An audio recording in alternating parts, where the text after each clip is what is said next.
नमस्ते दोस्तों। कल्पना कीजिए आज से हजारों साल पहले जब न मिसाइल थे न परमाणु बम, फिर भी ऐसे हथियार मौजूद थे जो आग उगलते थे, आकाश को चीर देते थे और पलक झपकते ही पूरी सेनाओं का अंत कर देते थे। ये कोई फिल्म की कहानी नहीं, ये भारत के प्राचीन ग्रंथों में वर्णित दिव्य अस्त्र हैं। लेकिन सवाल ये है, क्या ये सिर्फ कथाएं हैं या हमारे इतिहास की सबसे छुपी हुई सच्चाई? क्या ये अस्त्र आज के मिसाइलों और बमों से भी ज्यादा शक्तिशाली थे? अगर आप जानना चाहते हैं भारत के 10 प्राचीन अस्त्र, उनकी अद्भुत शक्ति, उन्हें कौन चला सकता था और एक छोटी सी गलती कैसे पूरी सृष्टि का अंत कर सकती थी, तो ये वीडियो आखिर तक जरूर देखिए। लाइक करें, चैनल को सब्सक्राइब करें और बेल आइकन दबा लीजिए, क्योंकि यहाँ इतिहास सिर्फ बताया नहीं जाता, उसे जगाया जाता है। तो चलिए शुरू करते हैं और सबसे पहले जानते हैं दिव्य अस्त्र वास्तव में होते क्या थे। ये अस्त्र मुख्य रूप से महाभारत, रामायण और पुराणों से लिए गए हैं। ये दिव्य हथियार थे जिन्हें देवताओं से प्राप्त किया जाता था और इन्हें इस्तेमाल करने के लिए विशेष मंत्र और ज्ञान की जरूरत पड़ती थी। गलत इस्तेमाल से पूरी सृष्टि नष्ट हो सकती थी। अब एक एक करके जानते हैं 10 अस्त्रों को। 1. ब्रह्मास्त्र। दोस्तों, अगर कोई अस्त्र भारत की प्राचीन कथाओं में सबसे ज्यादा चर्चित है तो वो है ब्रह्मास्त्र। ये ब्रह्मा जी का अस्त्र था जो ब्रह्मांड की रचना करने वाली शक्ति से बना था। ये दुश्मन को पूरी तरह नष्ट कर देता था, जैसे आज का न्यूक्लियर बम, लेकिन इससे ज्यादा विनाशकारी। ये आग की लपटों से भरा एक तीर था जो लक्ष्य पर गिरते ही विस्फोट करता था और आसपास की हर चीज को जला देता था। महाभारत में अर्जुन, कर्ण, अश्वत्थामा जैसे योद्धाओं ने इसे प्राप्त किया था। विशेष मंत्रों से इसे सक्रिय किया जाता था और एक बार छोड़े जाने पर इसे वापस नहीं लिया जा सकता था, सिवाय दूसरे ब्रह्मास्त्र से। एक बार अश्वत्थामा ने इसे गुस्से में इस्तेमाल किया, जिससे पांडवों की पूरी सेना खतरे में पड़ गई। क्या मजेदार है ना? ये दिखाता है कि प्राचीन भारत में विज्ञान और आध्यात्मिकता का कितना गहरा मेल था। नंबर 2. पशुपतास्त्र। अब बात करते हैं शिव जी के सबसे घातक अस्त्र की, पशुपतास्त्र की। ये पशुपति यानी शिव का अस्त्र था जो सभी प्राणियों के स्वामी की शक्ति से युक्त था। इसकी ताकत इतनी जबरदस्त थी कि ये दुश्मनों को पशुओं की तरह बिखेर देता था, पूरी सेना को एक झटके में नष्ट कर सकता था और इससे निकलने वाली ऊर्जा से पृथ्वी हिल जाती थी। मुख्य रूप से अर्जुन ने महाभारत में इसे शिव जी से प्राप्त किया था।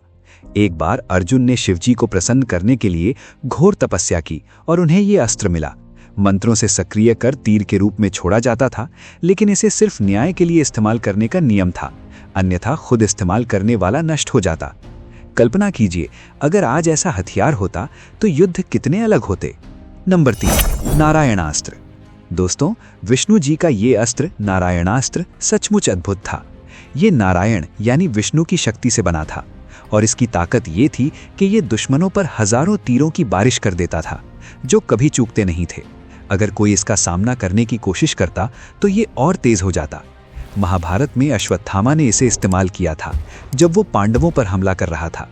मंत्र जप कर इसे सक्रिय किया जाता था और रोकने का तरीका सिर्फ समर्पण करके। अगर दुश्मन हथियार डाल देता तो ये शांत हो जाता।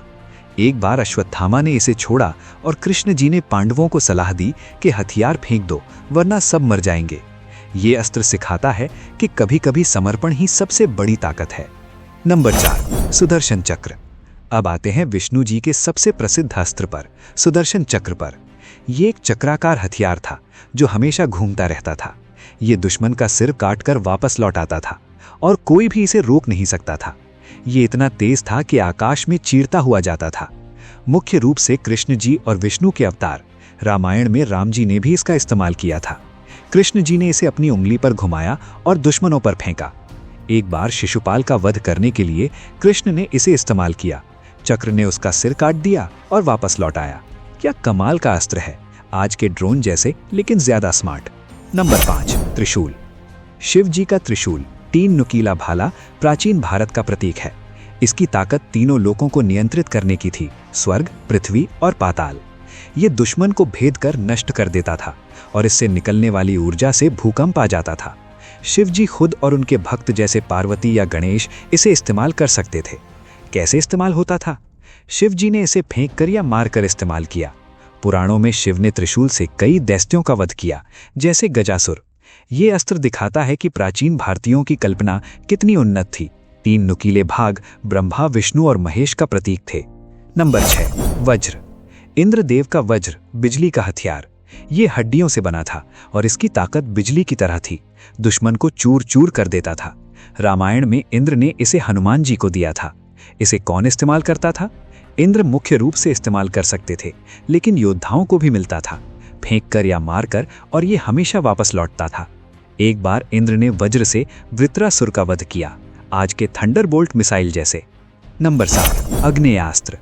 दोस्तों, आग्नेयास्त्र ये अग्निदेव का सबसे घातक हथियार था। नाम से ही पता चल रहा है, ये आग का राजा था। ये छोड़ते ही आकाश में आग की लपटें फैला देता था, जैसे कोई विशाल आग का तूफान। दुश्मन की पूरी सेना को जलाकर राख कर देता था, और ये आग इतनी तेज होती थी कि सामान्य पानी से नहीं बुझती थी। महाभारत और रामायण दोनों में इसका जिक्र है। अर्जुन ने महाभारत में कई बार इसका इस्तेमाल किया, जैसे अंगपर्ण गंधर्व के साथ युद्ध में। रामायण में लक्ष्मण जी ने भी इसे इस्तेमाल किया था, जहां अतिकाय ने सूर्यास्त्र से इसका काउंटर किया और दोनों तरफ आग लग गई। योद्धव विशेष मंत्र जपकर इसे तीर या बाण के रूप में छोड़ते थे, और ये लक्ष्य पर जाकर विस्फोट की तरह फैल जाता था। ये अस्त्र बताता है कि प्राचीन भारत में आग की शक्ति को कितनी समझदारी से हथियार बनाया जाता था, आज के फ्लेम थ्रोअर या नेपाल बम्स की तरह, लेकिन दिव्य स्तर पर। नंबर 8, वरुणास्त्र। अब बात करते हैं आग्नेयास्त्र के परफेक्ट काउंटर की, वरुणास्त्र की। ये वरुण देव का जल का अस्त्र था। ये छोड़ते ही विशाल बाढ़ या समुद्र जैसी लहरें ला देता था, जो दुश्मन को डुबो देती थीं। पूरी सेना पानी में बह जाती थी, और ये आग को बुझाने के लिए सबसे अच्छा था। अगर आग्नेयास्त्र से आग फैल रही हो तो वरुणास्त्र से उसे रोक दिया जाता था। रामायण में श्री राम जी ने इसे समुद्र पर इस्तेमाल किया था। जब समुद्र ने रास्ता नहीं दिया तो राम जी ने वरुणास्त्र से धमकी दी या इस्तेमाल किया। महाभारत में अर्जुन ने वरुण देव से इसे प्राप्त किया था। मंत्रों से सक्रिय कर तीर के रूप में फेंका जाता था, और ये पानी की शक्ति से दुश्मन को घेर लेता था। कल्पना कीजिए, एक तरफ आग का तूफान, दूसरी तरफ पानी की सुनामी। ये बैलेंस ऑफ नेचर का प्रतीक था। हमारे पूर्वजों ने प्रकृति के तत्वों को हथियार बनाने की कितनी गहरी समझ रखी थी।